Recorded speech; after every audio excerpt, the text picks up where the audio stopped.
Hi, it's Gary. Welcome to today's video. From being a child, I've always loved Star Trek. One of the key plot points in the stories, it revolves around transporters.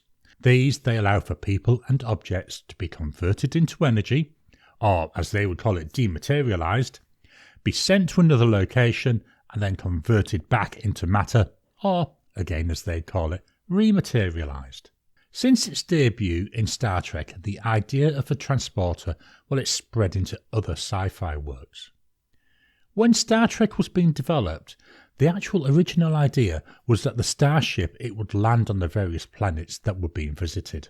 But when they looked at it, this ended up being too expensive to produce, as it would require a large number of models and would also need time on the screen to show the landing and the takeoff. The next plan that they used, it was to use shuttlecraft to transport their characters down to the surface.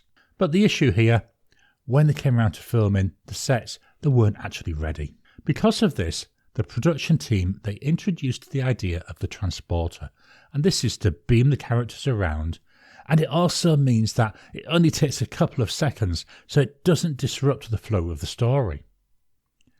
In the original series, the transporter effect, it was created by turning a slow motion capture camera upside down, and then they filmed some backlit aluminium dust being sprinkled in front of a black background. This effect, though, eventually it was replaced with computer generated animation. Now, there isn't a lot of technical details about how the transporters work, but in various series they have given some hints. They include things like the transporters, they transport objects in real time and with quantum accuracy. In unusual circumstances, a transport may take 4 to 5 seconds, but normally it's half that time. They introduced Heisenberg compensators that are used to remove the uncertainty of subatomic measurements that are needed to allow the transporters to function. The operational range of a transporter is between 30,000 and 40,000 kilometers. From the next generation onwards, transporters, they were also enhanced to be able to detect and deactivate weapons, and they also introduced biofilters to remove pathogens and viruses.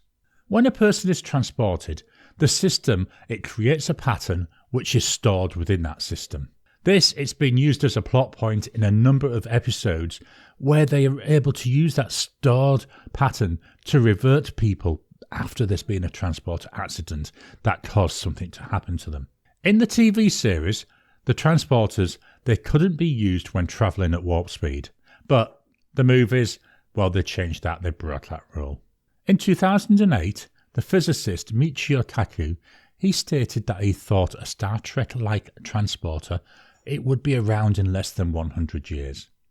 But this seems quite unlikely when you look at some of the physics behind it.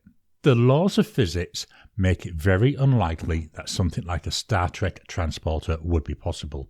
Quantum teleportation, which is an application of non-local properties of quantum physics, this is one potential way it could happen, but there's loads of issues with it.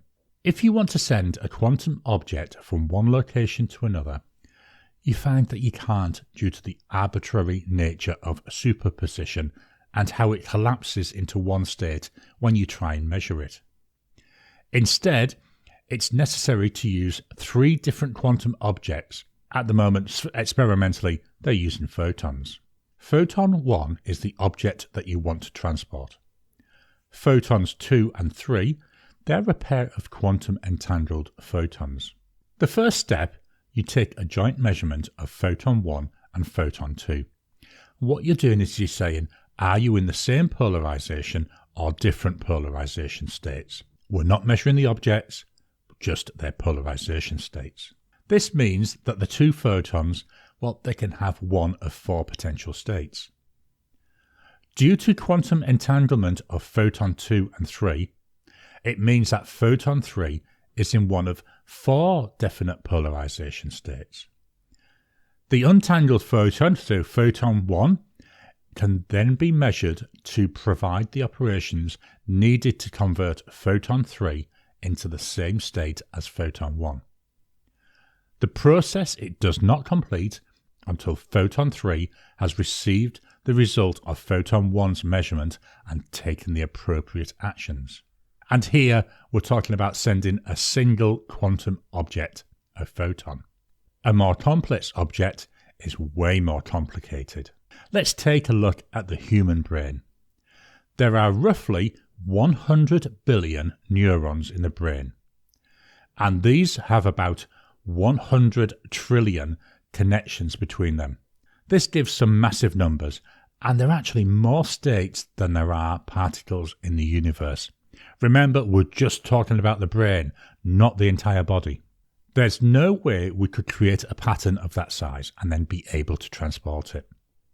Students at the University of Leicester, they found that transmitting the genetic information from one human cell would take roughly 4,850 trillion years with a 30 gigahertz microwave bandwidth. Eric Davis of the US Air Force's Research Laboratory, he calculated to dematerialize a human body would require heating it to 1 million times the temperature at the core of the Sun.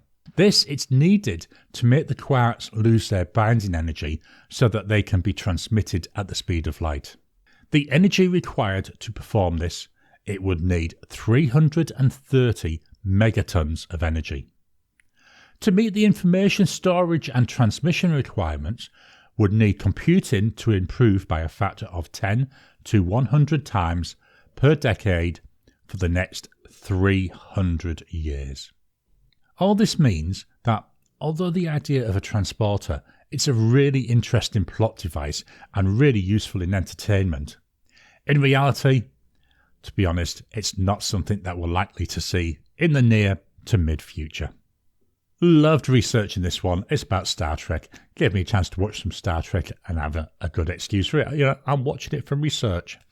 What are your thoughts? What are your tropes within sci-fi and even fantasy? What are the things that you like watching and you think, wow, wouldn't that be brilliant if that came to real life? I mean, we've just got to look back to the original Star Trek. They had their communicators. Look at mobile phones nowadays.